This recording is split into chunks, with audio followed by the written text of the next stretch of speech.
Hey, what's up? I'm Guy. I'm John. It's our YouTube channel. Subscribe to it and give this video a like. Check out the podcast below in the description.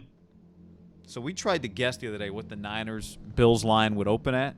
Now that the Niners, with a win over the Rams, have turned this into a pretty big game on Monday Night Football. It opened at 2.5. I said I thought it was gonna be 6.5. You said 3.5, 4, 2.5. Ayuk back. Niners get to the Niners and the Bills have played as many games in the stadium where they're playing this game this year, right? They've both played a game there. Oh no, the Niners game was at home. Yeah, so the Bills have week played one. more games here. Neutral site. Neutral site. Hopefully the Niners get, maybe it's a resort in Arizona. Play some golf. Could we call it Fiesta Bowl? Isn't that where they play the Fiesta Bowl? Do they? Yeah, they play the Fiesta Bowl here. Yeah, I mean, it's where else would they play in Phoenix? This is also where Kyler Murray threw the walk-off touchdown, right? That's what I mean. Bad memory, bad ghosts here for the Bills. Yeah. Is this like we're going back in to the haunted place where Hopkins killed us? He's not on the team, but be ready. I don't think Nick Mullins can make the play that Kyler Murray made in that game. No, I got news for you. He can't. But this game, we kind of not wrote the playoffs off, but just laid out the math was not even worth. It was so against them going out of the bye. But the Cardinals have now lost. The Rams, when you play them, don't look great. The Vikings, the Bears certainly look worse. Win this game and we can start having a serious conversation because you'll be a 500 team. Yeah, I mean, I also think, Guy, the one thing we've talked a lot about is the Niners match up well against quarterbacks that can't move. And this guy is kind of the modern day. He's like Cam meets Roethlisberger. I mean, he's a very, very talented player. He was one of the most polarizing players coming out in recent memory in the draft because his stats did not equal getting drafted really high. And Chris Mortensen tweeted after the draft the year before was like, "Get ready, Schefter." I thought it was Mortensen. Oh, maybe it was Schefter. Maybe it was both of them. And this guy's going to go number 1 overall. And people are like, what? So then everyone watched him. And then he was terrible. He still went 7th. And I got news for everybody. They don't regret that fucking pick at all. If you could redo the draft, like the conversation at number 1 is between Josh Allen and Lamar Jackson. And the more Lamar kind of falls apart, like Josh Allen in a cold environment, I'm watching the Browns play in these freezing cold games. I'd want Josh Allen. Yeah. And Guy, they are 8-3. You'd think they would be cruising their division, but the Dolphins are kind of on their heels. Like they don't have this division just set in stone. Like this is a huge game for the Niners because it keeps them alive, but this is a big game for the Bills. It's not like they're 10-2, right, and just cruising the division. Like every game kind of matters for them. And they play Pittsburgh coming up. They do play Denver, but then they play the Patriots and the Dolphins. So they look at these games like they need them.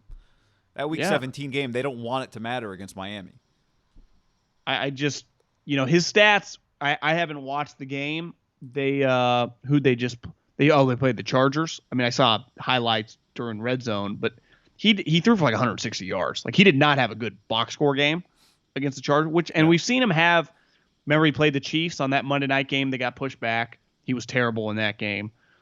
When defenses have played well and Bosa just went nuts, if you can get pressure on them, you can throw them off. They don't have – it's weird. I think they're going to end up winning 11 or 12 games, but I don't think we're going to view them as like a Steelers or Chiefs with 12 wins, right? We're going to view them as, a team that might be able to win a playoff game but could easily be one and done. But wouldn't you say they're better than the Browns? They're clearly better than the Raiders. They're better than the Dolphins. They are – probably clearly the 4th best team in the AFC. If it's Chiefs, Steelers, in whatever order, Titans, then them. And I guess Indy maybe too, depending on what game you see. Somebody might argue Cleveland, right? I wouldn't either, but they're 8-3. At some point we got to go. I don't think their ceiling's as high as Indy's, right? But yeah. Who's a better team, the Rams or the Bills? The Bills. I agree. I think the ceiling's higher, and I think Josh Allen beat the shit out of him in that game. Remember, the Rams came back, and they got the bad call at the end of the game. They could have easily – that PI call that kept the Josh Allen alive. I just think Josh Allen's better. They were up better. 23 in that game. So their ceiling is higher. Yeah, they were kicking their butt. But, again, part of the reason the Chargers were able to defend him is because they have a Bosa. The Niners don't have a Bosa. Now, they do have Khalil Hyder Jr., as you call him. A great nickname. Full credit. You texted me that the other game. I was like, God, making more plays than Khalil made on Sunday Night Football. I think Khalil was kind of checked out. It's just a shame. But they are part of this because you were telling me, right? Like there are some people you look at it, you go, well, if you lose, you're 5-7, but then you just got to win out if you're the Niners, and it all comes together for you. And it's like, yeah, but this is playoff teams. This is must-win playoff games. You got to win this type of game. Now the Bills are thinking the same thing. Like if we're a playoff team, we got to win this game. To your point, so. Yeah. But at 5-7, I know the NFC, the bottom, really it's just the last NFC playoff spot. Doesn't feel like it's a battle between elite teams, but you're not going to get to back into it. Like you are going to have to earn it, right? Arizona 6-5, yeah, they could finish. I guess Arizona could kind of stumble around and they could lose to the Rams twice and you beat them, right? And they're 8-8. But I don't think that's how Arizona's going to look. I don't think they're going to lose to the Rams twice. So you're going to have to win these games. At some point, you have to win games. If we're going to talk about, I will not talk about the Niners like a playoff team. If they win this game, then I will have that conversation. Right now, I still don't view them as a playoff team because I still think they probably lose this week. They just have too much going against them. Their margin for error, as we saw last week, they took it to the Rams and they won with a walk-on field goal. Right? And part of it is Jared Goff was god-awful. Like, their margin for error is just so slim when their quarterback is their quarterback. Yeah. Because I'm with you. I'm texting with different people like, oh, they can do this, they can do that. It's like, no. They're going to do it. Part of the strategy. You win this game. And then I go, you could probably beat Washington and Dallas. But that's still hard. Like, I still think Washington or Dallas could beat the Niners when Nick Mullins is your quarterback. Like, the one thing we saw that universally agreed, beside my guy David Lombardi, like, I'm sorry, that is not a Jimmy Garoppolo game. Like, Nick Mullins is dramatically worse than Jimmy Garoppolo. Like, that is not the type game Jimmy looks better when he throws for 250 yards. People were saying that Nick Mullins threw screen passes and that's all Jimmy does? Yeah, and Greg Cohn's saying that too. It's just fucking wrong. Like, no. Guys, are you watching these games? He's not even close to as good. He looks fucking, you see that look on his eyes. He looks terrified. But I don't even think he's I just think he's not as good. And when I say terrified, I don't mean like he's scared to get hurt. I mean he's terrified that he's not going to be able to do these plays. He's really nervous in his head. Like, I don't think I can do this. And they're just basic plays he doesn't even come close to making. It's why it's hard for me to pick them against the Bills because of Nick Mullins. It's like, I believe in Kyle. I believe in Robert Saleh. The defense plays their ass off. Debo plays his ass off. Ayuk will play his ass off. Mostert and Fred Wilson running downhill. I cannot. I've watched football too long to have a philosophy of like, I don't bet on bad quarterbacks. And it's just the Niners dominated that game and they held on for their ass because of Nick Mullins. And Kyle has to coach around it. Yeah. It's why I have a hard time when your quarterback sucks really nitpicking play calling. I think it's a very, very big challenge. I can't believe anybody's nitpicking the play calling, first of all. But it's a natural reaction from a fan on the couch. Well, I understand, but it's like, people want Debo to run go routes. Well, Nick Mullins going to throw him the ball? Like, Debo's an extended running back as long as Nick Mullins is the quarterback. And I know that this is what I know about this game. You cannot beat Josh Allen's A game on Monday Night Football. His B game you probably can't beat. Well, because they score too many. They can score 30-plus points, and Nick Mullins can't. You cannot hang with that. Like, Jared Goff was a big reason why the Niners were able to win that game. What would you say? What would you grade his game Sunday? C minus, D? Yeah. And his C minus game is really bad because unlike Josh could have a C minus game, but he might be able to score 2 touchdowns running, right? Yeah, or bust a run. It is a different animal. I know this about Jimmy. He could beat Josh Allen's A game. Now, I'm not saying he would. I'm not saying he would 6 times out of 10, but I know he's capable of it. He's capable of it. You cannot beat Josh Allen's A game. So this is like, we'll talk about Robert Saleh in the podcast, but this is kind of a Robert Saleh signature game here, right? They're in a position where, and this happened last week with the Rams, they can't really do one of the sides of our team carries us. Like, because their defense has to be really good and their offense just has to hit every opportunity. They got to hit their 3rd and 9s. Debo's got to break 27 tackles. Like, all these things go together. You can't do it without either one of them. I know your defense has to be great to have a chance, though. You know who leads the Bills in rushing touchdowns? I'm going to guess Josh Allen based on the way you asked that question.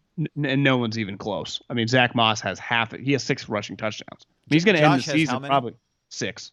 I mean, Kyler has 10. The record Yeah. for an NFL quarterback's 14. Cam. So, I mean, I would say Josh probably going to end up with 9 or 10 when the season ends. He'll have one of the And, great rushing quarterback touchdown seasons in NFL history. well, because he's going to throw for 30 touchdowns, so he's going to account for 40, right? That's the one thing, like when Peyton Manning and Brady and their seasons, even when they didn't hit that 50 mark, when they were in the high 30s, low 40s, they're zeros rushing, right? Maybe like a quarterback sneak at the one. To me, they run quarterback sweep with him. They run, you see it with Russell and Carson Wentz on Monday Night Football, like the zone read keep where Tannehill did it on Sunday, where you just like, oh, they're giving it to Henry. Well, you just keep it, and that guy takes off. And that is, like, if the Niners were playing the Titans this week, I would say Tannehill's a tough quarterback for them. It's just really hard when you don't have Bosa. And really, I saw Kyle today before we hit record, was like, D Ford's not coming back this season. Part of the reason they got D Ford was he's fast. He could like chase guys. Like that is the elephant in the room of why do running quarterbacks destroy them? Because their most athletic defensive lineman by a mile when it comes to speed has played like 7 games in his Niner career. Like he would have dramatically helped just contain because he could run. And is like $15 million against the cap next year. Yeah, we don't. The money's a disaster. That's a February conversation. But like when Jamal Adams, he really helps Seattle with running quarterbacks because he can just run around. Which is really. And it's like, okay, yeah, you want to take off? Like who's he going to help them against? Kyler Murray, right? He's he's going to really help. But what's scary about Kyler and with Josh is like you don't get to just go, oh, we held them in check running the ball. They can't beat us because they can. Right? I actually think they have a really, really solid team of Diggs, a really good player. Cole Beasley is a really good slot receiver. I mean, he's on pace for probably about 80 catches. And K1, whether it's PEDs or an injury, like ain't going to be around. Their weapons are solid. Their run game solid. And Josh is just even if you don't get his A game, like his B game clearly is like he's a really good player, right? His B game is good. He's not like, Well, to me, this is what he brings you, right? Which is what golf lacks, which is they can beat you without their best because they can make 3 or 4 wow plays that are just the difference in the game. It's that simple, right? Like to me, the quarterback's below the line of the guys you want. Nobody plays perfect football every week. So can you just be special enough to beat me without your best? Kyler, yes. Telling me Kyler Murray throws for 180 yards doesn't tell me if you beat Kyler Murray or not. Telling me Josh Allen threw for 180 yards doesn't tell me if you beat him or not, right? Just agreed. Him, not his team. Not, but he's got a good run game. That's why him. So now you beat to your point. You beat them, and it's not only that the math is now in reach because you're 6-6, but you're going to have to look like a playoff team to beat this team. They're going to have to play probably better than they did last week, offensively. Absolutely. Throwing the ball. Yep, I'm with you.